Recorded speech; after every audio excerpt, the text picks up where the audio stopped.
paz do Senhor, bem-vindo à nossa escola dominical, ao nosso estudo sobre o Antigo Testamento. Estamos vendo o Antigo Testamento, a Bíblia que Jesus lia. Olhe só a beleza desta revista. É a revista do Programa de Educação Cristã Continuada. Versão para professor, versão para aluno, versão digital para você baixar nos aplicativos possíveis e estudar a Palavra de Deus. Ainda temos livro de subsídio para mestres. Uma bênção, o Programa de Educação Cristã Continuada. Você participa de uma escola dominical. Ao final do currículo dessa escola, você tem direito ao certificado de conclusão do nível básico em teologia. E a partir daí, você pode seguir seus estudos teológicos, inscrevendo-se em algum instituto bíblico ou faculdade que seja conveniado ao programa. Uma bênção de Deus, o Antigo Testamento, a Bíblia que Jesus lia. Revista da Escola Dominical. Hoje já chegamos à nossa quinta aula e temos um assunto interessante sobre a conquista da Terra Prometida, um lar para Israel, a história de Canaã, a história do povo judeu, a história do povo da promessa. Muito interessante a nossa aula de hoje. Eu vou pedir aqui a classe, está conosco uma classe muito abençoada. Sejam bem-vindos à Escola Dominical. A Escola Dominical é uma reunião para todos, adolescentes, jovens e adultos, a maior escola do mundo, a escola que deu certo. E sempre vai dar, na vontade do Senhor, a Escola Bíblica Dominical. Vamos dizer juntos, gente, qual o assunto de nossa aula hoje? Um lar para Israel. O texto áureo. Pela fé, ruirão as muralhas de Jericó, depois de rodeadas por 7 dias. Hebreus 11, versículo 30. Hebreus 11, 30. E a verdade prática nós temos? Deus tem uma casa para o seu povo. Deus tem uma casa para todos nós. Jesus disse, na casa de meu Pai há muitas moradas. Nós estamos a caminho da Canaã celestial. Enquanto não chegamos lá, vamos aprendendo com a Bíblia e com a história de pessoas em seus processos com Deus, em suas caminhadas sobre a terra.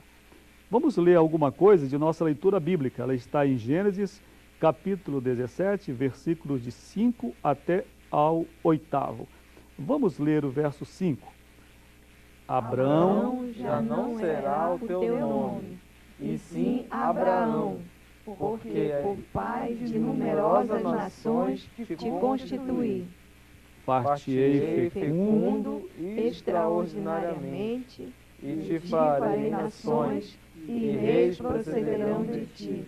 Pode seguir. Estabelecerei a minha aliança entre mim e ti, e a tua descendência, no decurso das suas gerações, aliança perpétua, para ser o teu Deus e a da tua descendência. Dar-te-ei a tua descendência a terra das tuas peregrinações, toda a terra de Canaã, em possessão perpétua, para ser o teu Deus e da tua descendência. Uma bênção. Vamos dizer junto as 3 partes principais dos seus tópicos. A primeira é a terra prometida. Segunda, lições aprendidas nas trevas. A última, luz sobre o futuro. Vamos, portanto, agora avançar em nossa aula. Primeira parte, a terra prometida. Vamos ver esses tópicos aqui da terra prometida. Quais são eles? Características, povos locais, área da conquista, divisão da terra. Muito bem. Nós podemos começar a explanação de nossa aula, nossa conversa, com o primeiro ponto, a terra prometida, que são características, como dissemos, povos locais, área da conquista, divisão da terra. É uma aula extensa, mas uma aula importantíssima, de muito conteúdo bíblico, teológico e para a nossa vida cristã. Características. Nós vemos a questão do nome da terra, de onde vem o nome de terra de Canaã. Nós vemos que Canaã deriva seu nome do quarto filho de Cão, que é filho de Noé, não é? Que era chamado Canaã. Então, e deu nome a toda aquela terra. Nós temos a questão do tamanho daquela terra, a dimensão daquela terra no Antigo Testamento. Podemos dizer aí, conforme está o nosso texto, vamos lá, media 290 quilômetros de comprimento por 105 quilômetros de largura. Em média. Então você vê, não era tão extenso, 290 quilômetros de comprimento por 105 quilômetros de largura. Realmente a terra de Israel até hoje é uma faixa.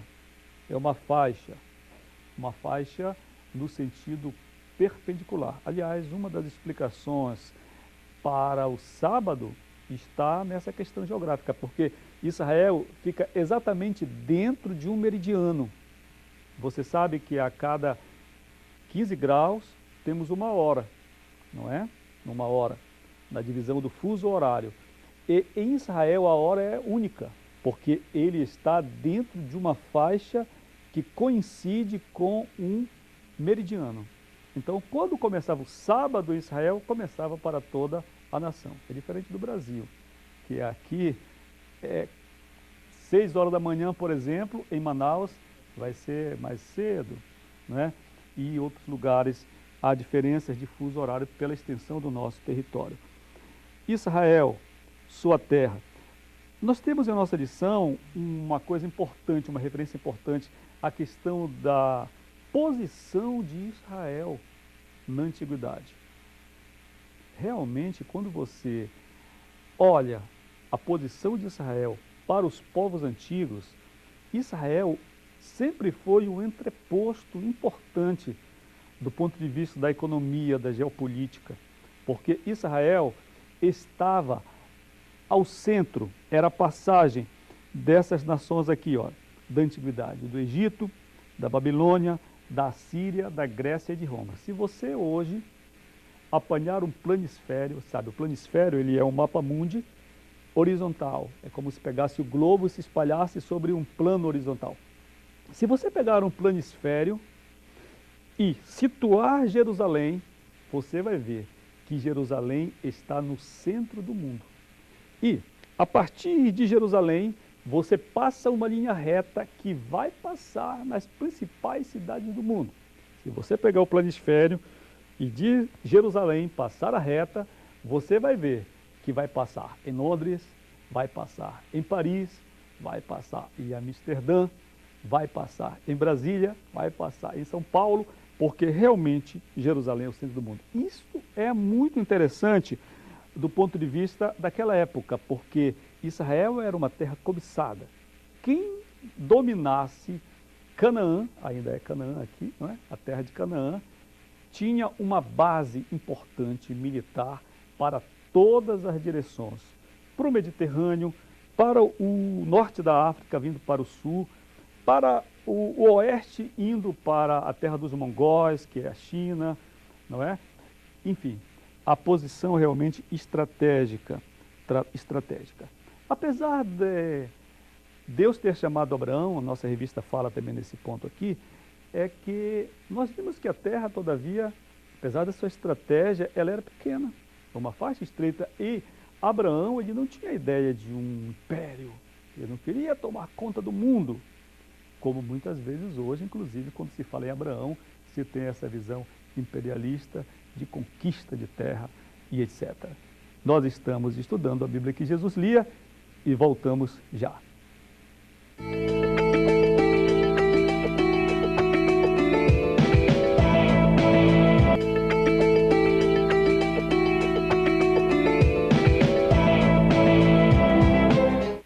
De volta à nossa escola dominical, hoje estudando o Antigo Testamento, a Bíblia que Jesus lia.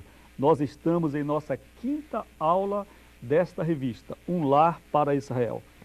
Temos comentado um pouquinho da primeira parte da aula, que é sobre a Terra Prometida. Vimos algumas características de Canaã, falamos sobre a origem do termo, e agora nós vamos ver algo sobre os povos locais. Muita gente fica chocada quando lê a conquista de Canaã. Do ponto de vista humano, do ponto de vista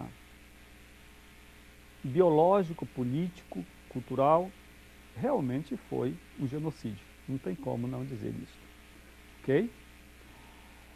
A ordem que Josué recebeu foi de aniquilamento. E então as pessoas ficam escandalizadas. Nós que vivemos este tempo, o tempo da revelação perfeita, quando Cristo diz, quem vê a mim vê o Pai. Nós que vivemos o tempo que não é mais da lei de Talião, como Jesus disse. Ouviste o que foi dito aos antigos, se referindo a esse povo aqui. Olho por olho e dente por dente. Eu, porém, vos digo, amai os vossos inimigos. Nós que vivemos este tempo, ficamos chocados, porque entendemos o avanço da civilização, o grau da revelação de Deus. Nós temos direitos humanos hoje bem consolidados, mas precisamos realmente de um contexto histórico-cultural para entendermos a conquista de Canaã. Bem, a terra estava ocupada, sim, estava ocupada. Aqui a nossa revista diz que estava ocupada por 7 tribos ou povos, vamos dizer, Heteus, Cananeus, Heveus, Ferezeus, Girgazeus, Amorreus e Jebuseus. Então, esses povos todos. Nós vamos destacar aqui os povos chamados amorreus. Olha, eles estavam na terra, mas assim, os amorreus também foram invasores. Eles haviam invadido a terra de Canaã menos de 2 séculos antes de Israel chegar lá para conquistá-la. Isso é interessante. A história mostra que os amorreus, por sua vez, eram povos extremamente violentos. Os amorreus praticavam sacrifícios de criança. Os amorreus eram de uma licenciosidade que causaria inveja a Sodoma e Gomorra. Os amorreus, eles não dominavam a lavoura porque não queriam dominar. Nesse tempo da história da conquista de Canaã, a lavoura de trigo, de cevada, já se espalhava pelo vale da Mesopotâmia, dos rios Tigre e Nilo. O norte do Egito, o delta do Nilo, estava cheio de trigo. Os cananeus não gostavam de trabalhar. Os cananeus, eles conquistavam terras, espoliavam as terras, matavam todos os habitantes e ficavam então durante um tempo ali usufruindo do bom. Os cananeus não plantavam trigo, os cananeus, como dissemos, eram ímpios, sanguinários, sem piedade de ninguém, praticavam o sacrifício de criança, inclusive os próprios mortos eles não sepultavam. Eles deixavam os mortos apodrecerem a céu aberto. E os cananeus eram repudiados por todos os povos da época do conhecimento. Apesar disso, eles foram se espalhando sobre aquelas terras, inclusive esta, onde Israel vai daqui a pouco chegar. Então, nós dizemos isto para que se tenha uma noção também cultural, contextual daquele tempo. Até porque aquele povo vivia também um período de semi-barbárie, se nós não quisermos chamar de barbárie. Não é verdade? A lei do talião era um freio, mas as pessoas matavam por matar. Era pela força que se conquistava o poder político e se dominava tudo. Então, Israel chegou, conquistou esses povos. A ordem era conquistar. Terceiro ponto, a área da conquista. Quando Israel chegou, a terra estava ocupada e havia cidades antigas. Por exemplo, a cidade de Jericó já existia há 2000 anos quando os judeus chegaram lá. 2000 anos. Era uma cidade-estado, fortificada, muito importante, com uma nascente de água do leste que fazia a sua prosperidade. Uma cidade com uma muralha fantástica por onde carros passavam sobre essa muralha. Uma cidade poderosa. A conquista de Israel, de Canaã, pelos judeus, foi assim muito interessante, porque Josué, o comandante da conquista, ele fez uma estratégia de guerra muito interessante. Ele levou o povo para o centro da terra. Ele não conquistou, como era de se esperar, conquistar pela periferia. Se você imagina, tem aqui uma terra a ser alcançada, vamos pela periferia acuando o povo para o centro e depois dizimá-lo. Israel, e através de Josué, não fez isso. Como foi a conquista de Canaã? Josué levou o povo para o centro da terra, que era onde estava Jericó. E conquistando Jericó, então ele fez esse que nós dizemos aqui, um movimento centrípeto, que é um movimento que vem do centro para a periferia. E assim ele foi consolidando. Mas essa conquista da terra de Canaã demorou alguns anos. Nós vemos que a terra foi dividida, entre as tribos de Israel. Nem todas, nós temos a tribo de Levi, que não ganhou terra, ganhou cidades, não é? Porém, essa divisão da terra e essa expansão da terra não representavam ainda o total da terra. Vocês imaginam isso, né? Vocês imaginam que Josué chegou lá e conquistou tudo rápido, né? Nós já dissemos que durou alguns anos, né? Mas quando Deus mostrou a Moisés, levou Moisés ao cume do Monte Nebo e disse para Moisés: olha a terra, você não vai entrar, mas eu vou deixar você espiar a terra, né? E o Senhor disse para ele: olha aqui. E Deus então deu a dimensão da terra. E Deus disse que a fronteira iria de um extremo ao outro até o grande mar, que é uma referência ao Mediterrâneo, não é? E a terra mostrada era muito grande. Tanto que, quando o Senhor chamou a Josué, o Senhor disse para ele: ainda muitíssima terra ficou para possuir. Todavia, nós sabemos, gente, que o auge da expansão territorial de Israel se deu durante os reinados de Davi e Salomão. Exatamente porque esse foi o período de prosperidade de Israel, o Reino Unido, como nós estamos vendo e veremos mais ainda pela frente. Então ali nós tivemos o crescimento. Foi quando as fronteiras de Israel se alargaram para regiões que até hoje nunca mais voltaram. Nunca mais Israel conquistou as terras conquistadas pelos reis Davi e Salomão. Nós temos uma segunda parte de nossa aula sobre as lições aprendidas nas trevas. E aqui nos fala dos juízes. Lembrando você que nós estamos estudando o Pentateuco, que são os 5 primeiros livros, Josué, Juízes, primeiro livro de Samuel e Ruth. Aqui nesta nossa aula, estudando o Antigo Testamento por ordem cronológica, acompanhando a história de Israel.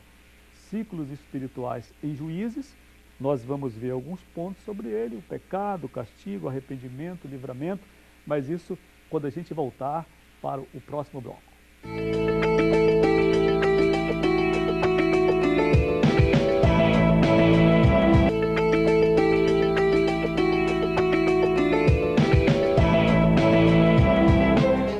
De volta à nossa escola dominical, o nosso estudo de hoje é sobre o Antigo Testamento, a Bíblia que Jesus lia dentro do programa de educação cristã continuada. Você gostaria de estudar a Bíblia? Gostaria de ter um certificado de estudo bíblico? Gostaria de prosseguir seus estudos até a chegar a uma faculdade teológica? Você pode fazer isto através do programa de educação cristã continuada. Ele é só um começo para uma trajetória de estudos. Você pode fazer contato conosco, os nossos telefones estão aí na tela, para você fazer a sua inscrição, conhecer melhor o programa, baixar conteúdo digital das revistas, conhecer mais sobre todo o programa de educação cristã continuada. Realmente uma bênção do Senhor. Hoje estamos em nossa aula de número 5 desta revista, Um Lar para Israel. Nós já vimos nesta aula a questão da terra prometida, divisão, características, vários pontos, e começamos a ver no bloco anterior lições aprendidas nas trevas, ciclos espirituais, salvação de Deus. Esta parte de ciclos espirituais se refere em Juízes se refere a esse período de transição do povo de Israel, um período de transição política, em que Deus precisou levantar pessoas que eram libertadores, que eram magistrados ao mesmo tempo, intermediários do povo, e traziam livramento. Mas Israel vivia sempre um ciclo, que era, vamos dizer esse ciclo, então, são 4 pontos que o compõem: pecado, castigo, arrependimento e livramento. Nesse ciclo que vivia Israel no período dos juízes, o juiz, assim, um dos mais conhecidos, Sansão, também temos uma juíza que foi Débora, você deve ler bem isto no livro de Juízes, no livro de Ruth, nesses livros que estamos estudando hoje em nossa aula. Salvação de Deus fala justamente sobre Ruth, é uma história muito interessante para as nossas vidas. Aqui me chama a atenção uma reflexão que nós temos em nossa aula, bem sobre este ponto que diz assim: Deus não está interessado apenas em pessoas que saibam começar determinada obra, Ele se alegra quando podemos completar a porção que nos está reservada. A história de Israel é uma história nessa parte, nesse segmento de sua história, uma história entrecortada, uma história cíclica de erros e de acertos, e de restauração e de arrependimento, e vai e volta. Para a nossa vida pessoal, Deus espera que não seja assim. O Senhor espera que nós tenhamos equilíbrio, conduta e saibamos realmente como estamos vivendo. Nós vamos precisar ir ao terceiro ponto de nossa aula, a terceira parte. Qual é o assunto dessa parte? Luz sobre o futuro. E aí nós temos 2 tópicos, vamos dizer?